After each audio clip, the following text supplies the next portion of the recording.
Bonjour à tous et bienvenue dans cette nouvelle vidéo. Aujourd'hui, nous allons traiter du cas de Eli Stutzman, un homme qui a commis plusieurs crimes dans les années 80. J'espère que cette affaire est encore inconnue pour vous et comme d'habitude, si le contenu de notre chaîne vous plaît, n'hésitez pas à mettre un petit like, des commentaires, à vous abonner juste en dessous si ce n'est toujours pas fait. Et sans plus tarder, c'est parti pour cette nouvelle affaire.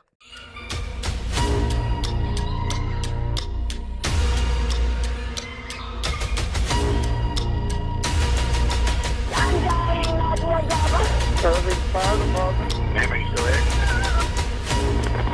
Ma'am, are you still there?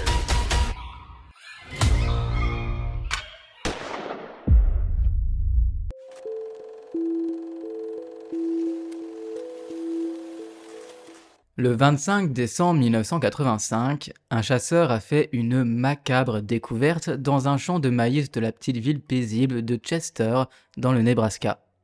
Après avoir repéré au loin ce qui semblait être un mannequin partiellement enterré dans de la neige, il est finalement tombé nez à nez sur le corps d'un petit enfant, enveloppé dans une toute petite couverture bleue. Lorsqu'il a touché l'enfant, immobile, ce dernier était complètement gelé. Rapidement, l'homme a cherché de l'aide afin de sauver le garçon, bien que c'était trop tard, prévenant immédiatement les forces de l'ordre. Malheureusement, même avec toute la volonté du monde, il était déjà bien trop tard pour sauver ce dernier. Lorsque les policiers sont arrivés sur les lieux quelques minutes seulement après l'appel, ils ont de suite essayé de trouver l'identité du garçon et essayé de comprendre comment il s'était retrouvé dans un endroit aussi isolé, seul, par un temps aussi glacial. L'enfant qui semblait avoir moins de 10 ans était forcément cherché par quelqu'un et il fallait rapidement retrouver cette famille afin de les prévenir que malheureusement l'enfant était décédé. Un agent de police a créé un portrait robot de l'enfant qui a été distribué dans toutes les régions des 3 États dans l'espoir de trouver sa famille, mais malheureusement, personne ne s'est manifesté. Entre-temps, une autopsie a été réalisée, mais les résultats de cette dernière n'étaient pas du tout concluants. Bien que l'état de son corps indiquait qu'il n'était pas mort depuis bien longtemps, ses restes ne présentaient aucun signe évident de traumatisme ou encore de maladie grave. Alors que les semaines passaient sans que personne ne se manifeste pour réclamer le petit garçon, les habitants de Chester se sont tous rassemblés pour lui offrir des funérailles dignes de ce nom. Plutôt que de le laisser partir de ce monde en tant qu'entité sans nom, ils ont décidé de l'appeler Little Boy Blue, en référence à la couverture dans laquelle il avait été enveloppé avant d'être finalement abandonné. Une femme de la ville a également généreusement offert une parcelle afin de pouvoir l'enterrer dans un endroit et d'autres ont contribué aux frais funéraires, une solidarité qui réchauffe les cœurs durant des drames aussi sombres que la perte d'un enfant. Même si aucun des 200 habitants de la ville ne connaissait le garçon de son vivant, ils lui ont tous témoigné le même respect qu'ils auraient accordé à leur famille, amis ou encore voisins. Malheureusement, voilà, les semaines puis les mois sont passés sans jamais qu'un seul parent de l'enfant ne se présente. Forcément, au fil du temps qui passe, l'affaire tombe peu à peu aux oubliettes. Jusqu'à 2 ans après la mort de ce garçon, lorsqu'un célèbre magazine national a repris l'histoire du petit garçon dont les restes avaient été découverts dans un champ de maïs le jour de Noël.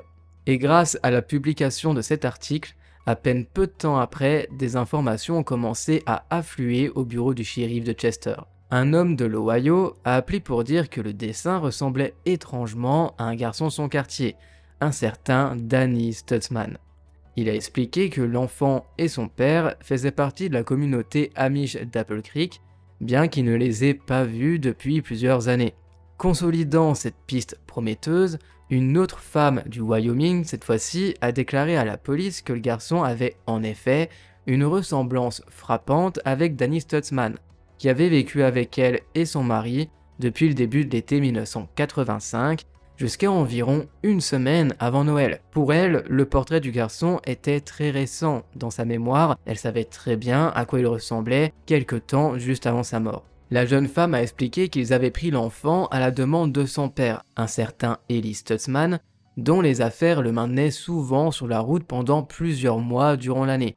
Bref, une vie qui n'est pas forcément adaptée à un enfant, et il préférait le laisser se faire garder par des personnes.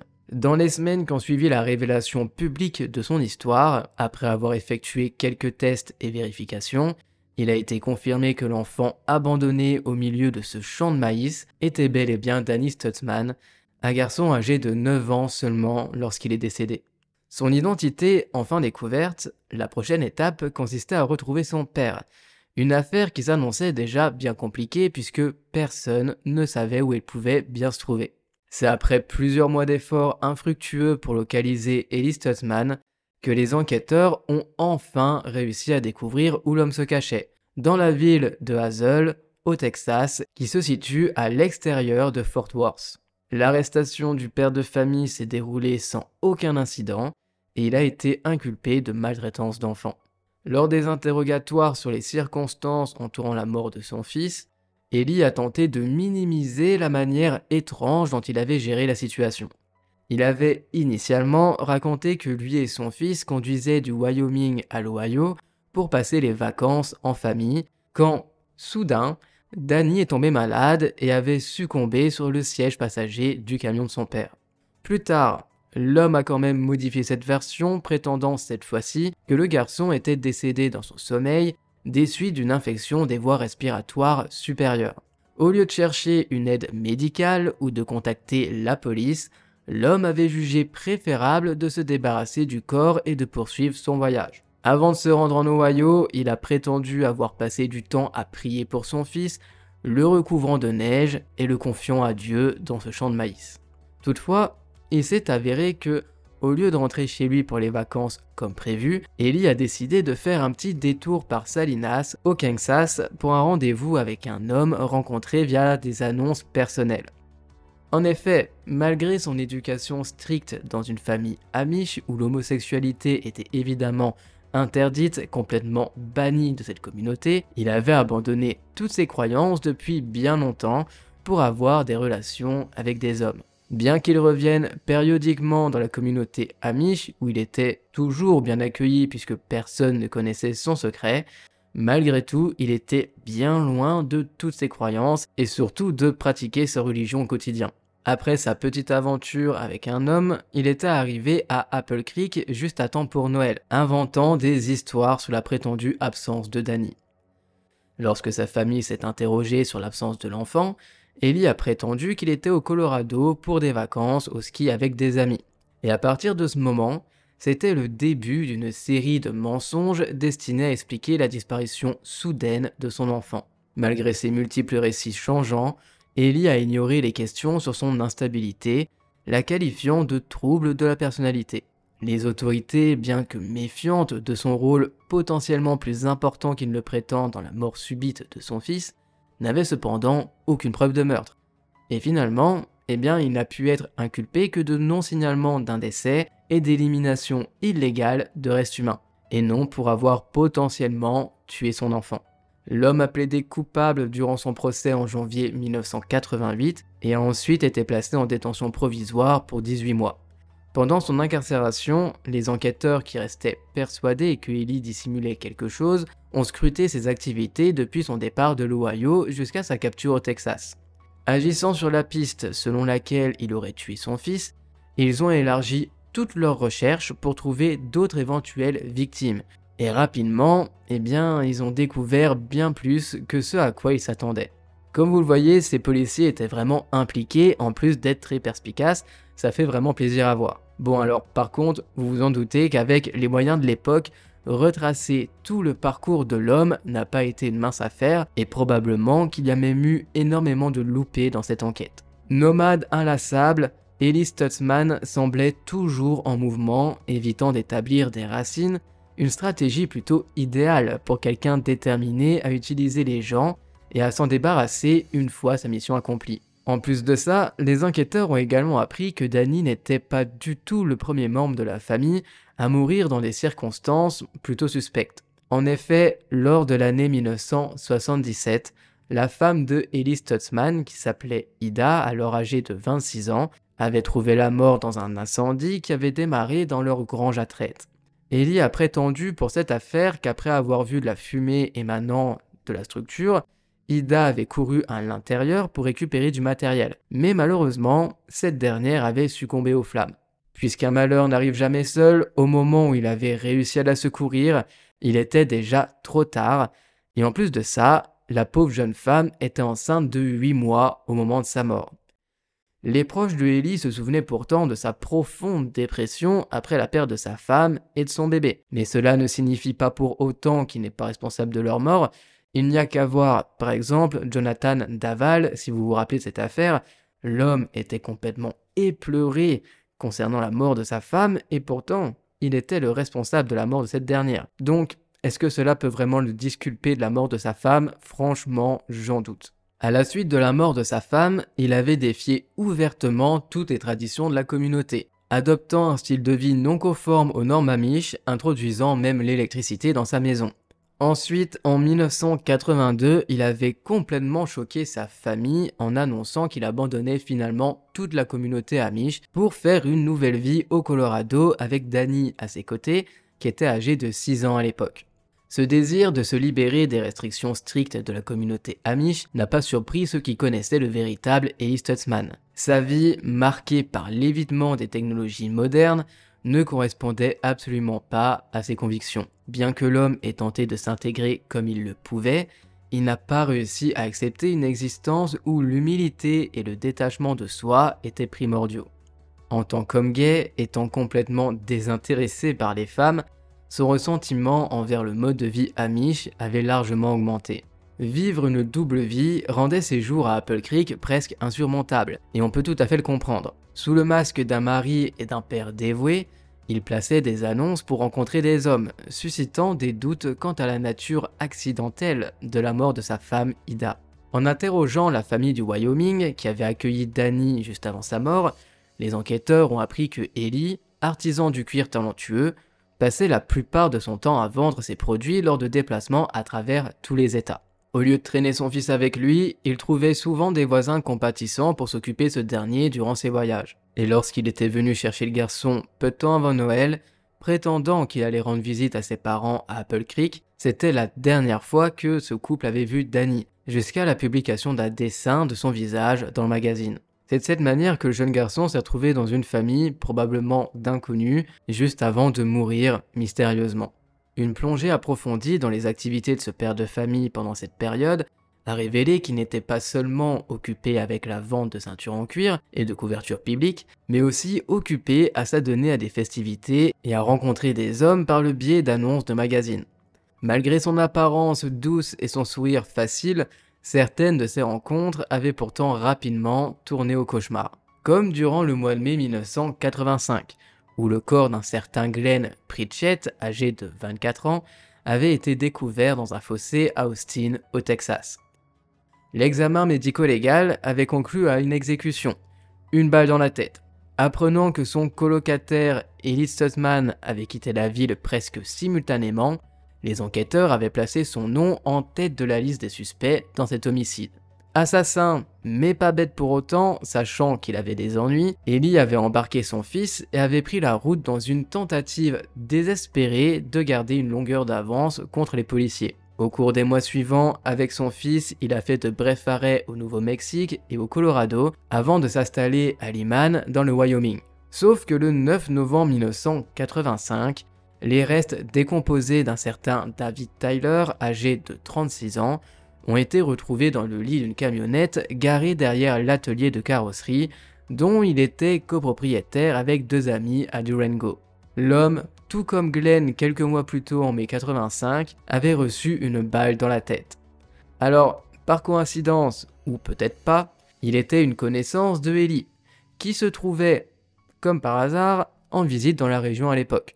Et malheureusement, les victimes ne se sont pas arrêtées là, puisque à peine un mois plus tard, le 5 décembre, le corps d'un étudiant en psychologie nommé Dennis Slater a été découvert face contre terre dans le sous-sol du magasin d'alcool où il travaillait à temps partiel. Dans ce que l'on croyait initialement être un vol qui aurait mal tourné, on pensait qu'il avait été amené en bas sous la menace d'une arme à feu avant d'être abattu 2 fois à l'arrière de la tête. Mais étant donné qu'un terme plutôt insultant utilisé pour décrire les hommes homosexuels a été trouvé écrit avec du sang de la victime sur les murs, les détectives ont pensé que le crime avait finalement été commis par quelqu'un d'homophobe plutôt que simplement pour voler de l'alcool. Des témoins se sont présentés peu de temps après que la nouvelle du meurtre de l'étudiant ait été annoncée au public pour dire qu'ils avaient vu un certain Ellie Stutzman ou alors son double maléfique, traînait devant le magasin peu de temps avant que Dennis ne soit tué. Bon, honnêtement, ça commence à faire beaucoup de cadavres qui tournent autour de l'homme. Et là, nous arrivons donc 3 semaines plus tard, lorsque cette fois-ci, c'est le corps de Danny, son fils, qui a été retrouvé mort au Nebraska. Que ce soit une nouvelle fois, par coïncidence ou par pur hasard, il devenait évident que partout où Ellie Stutzman allait, une tragédie s'ensuivait peu de temps après.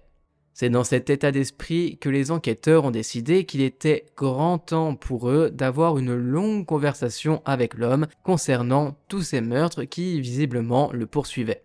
Même s'il a nié avec véhémence avoir été impliqué dans ce qui est arrivé à Glenn Pritchett, les policiers ont finalement réussi à l'accuser de meurtre et à l'amener jusqu'à un procès.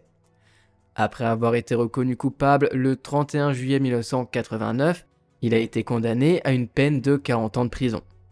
Alors, si vous pensez que l'affaire est terminée maintenant, vous vous trompez complètement. Puisque, encore un nouveau loupé de la justice comme on en a vu plusieurs fois sur cette chaîne, Ellie Stutzman était de nouveau en liberté à peine 13 ans après cette condamnation. C'est-à-dire qu'à la place de passer 40 ans de prison, il n'a passé qu'un petit peu plus d'une décennie derrière les barreaux. C'est vraiment un scandale puisqu'il a quand même une différence entre potentiellement libérer quelqu'un à 30 ans de prison alors qu'il devait en faire 40, que libérer quelqu'un à 13 ans de prison alors qu'il devait en faire 40. C'est quand même 27 ans derrière les barreaux qui n'ont pas été faits, et 27 ans c'est tout de même une très longue période.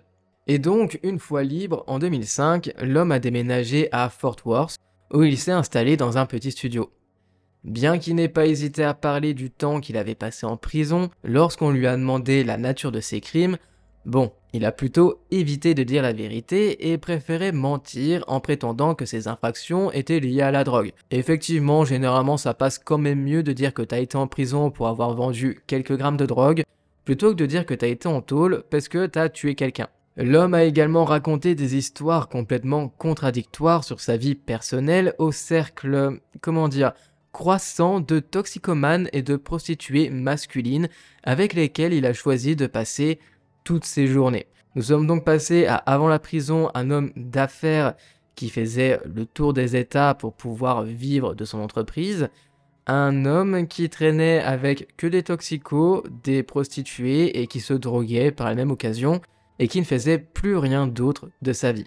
Quoi qu'il en soit, dans certaines de ses rencontres, il racontait parfois qu'il était un célibataire confirmé, qui n'avait jamais eu d'enfant ni de mariage, et à d'autres moments, il était le veuf dont le fils était élevé par ses grands-parents dans l'Ohio. Et vous en doutez qu'en évoquant cette histoire, il affirmait systématiquement que les deux étaient étroitement liés et en communication constante.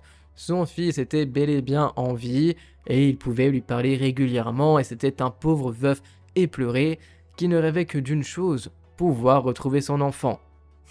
La belle affaire. En tout cas, malgré ses tentatives pour subvenir à ses besoins en vendant des articles en cuir, Ellie s'est rapidement enfoncée dans l'endettement. Incapable de payer son loyer, complètement drogué à la cocaïne, il a été menacé d'expulsion à plusieurs reprises. C'est le 31 janvier 2007 que des amis inquiets qui n'avaient pas eu de nouvelles de lui depuis un certain moment sont rentrés dans l'appartement de l'homme et l'ont alors trouvé décédé sur le canapé du salon. Les enquêteurs ont découvert qu'il était mort d'une blessure au couteau auto-infligée à son bras gauche qui avait coupé une artère et donc il s'était vidé de son sang.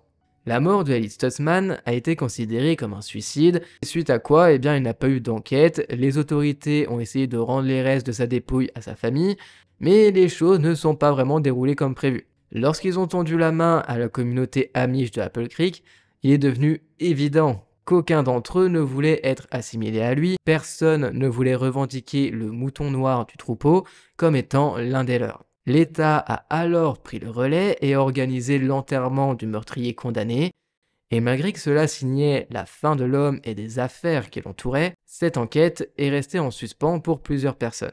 Ceux qui avaient été témoins de la spirale descendante d'Ellie Stutzman doutaient très clairement de la conclusion officielle de sa mort. Contrairement au suicide, ils soupçonnaient qu'il avait rencontré plutôt un jeu déloyal et ont insisté sur le fait qu'il fallait seulement regarder de plus près ses dettes pour voir à quel point un tel scénario serait plausible. Ils se sont également demandé comment le sang avait réussi à entrer dans la salle de bain et dans le couloir s'il était réellement mort dans le salon. Alors que peu de gens pouvaient faire valoir que son choix de compagnon aurait pu le mettre en danger, les enquêteurs étaient fermement convaincus qu'il s'était simplement enlevé la vie seul, et potentiellement qu'il n'avait pas forcément envie de se prendre la tête avec un homme qui de toute façon était un assassin. Bien que Eli Stutzman n'ait été reconnu coupable que d'un seul meurtre, il était suspect dans au moins 5 morts mystérieuses. Les détectives de l'Ohio croyaient qu'il avait en effet tué Ida en 1977, sa première femme, mais ne pouvaient pas rassembler suffisamment de preuves pour porter plainte contre lui. De même, les enquêteurs du Nebraska ont estimé que la mort de Danny Stutzman n'avait pas du tout été naturelle, et c'était quasiment sûr que c'était son père qui avait mis fin à ses jours. Malgré tout, sans aucun signe de traumatisme évident sur son corps, il n'avait d'autre choix que d'abandonner l'affaire en attendant une enquête plus approfondie. Le fait flagrant que Eli avait connu à la fois David Tyler et Dennis Slater et qu'il avait été à Durango au moment de leur meurtre a certainement soulevé plus que quelques interrogations. Malheureusement, les preuves circonstancielles pour tous ces meurtres n'étaient pas suffisantes pour traduire les affaires devant les tribunaux. En fin de compte, que Eli Stutzman soit simplement un homme malchanceux dont la présence semblait invoquer la mort, ou bien un tueur en série prolifique qui a su s'en sortir, on ne saura jamais réellement la réponse. Bien qu'il ne s'agisse que de spéculation, étant donné qu'il a beaucoup voyagé tout au long de sa vie, souvent en plus de ça à la rencontre d'inconnus, il pourrait être responsable d'innombrables meurtres et disparitions non résolues à travers le pays. Potentiellement, Eli Stutzman est coupable de bien plus de meurtres qu'on a tenté de lui attribuer. Malheureusement, ce dernier étant décédé, on ne saura jamais la vérité et c'est bien dommage. Alors, tueur en série ou non, je vous laisse me dire ce que vous pensez dans les commentaires. C'est de cette façon que se termine cette affaire, j'espère que celle-ci était encore inconnue pour vous. Personnellement, je ne la connaissais pas et je trouve ça intéressant d'avoir des affaires où il y a quand même un petit flou. Était-il vraiment un tueur en série de sang-froid qui voyageait à travers tous les états pour tuer ses victimes? Ou alors, simplement, pas de chance, il tombait juste à chaque fois dans des endroits où des meurtres arrivaient, juste au moment où il passait par là, et comme par hasard des personnes qu'il connaissait. Après tout, vous savez, des fois la vie nous réserve des choses bien étranges. En tout cas, je vous laisse me dire ce que vous pensez de cette affaire dans les commentaires, et on se retrouve très prochainement pour une nouvelle vidéo. Merci à vous, passez une bonne soirée, ciao!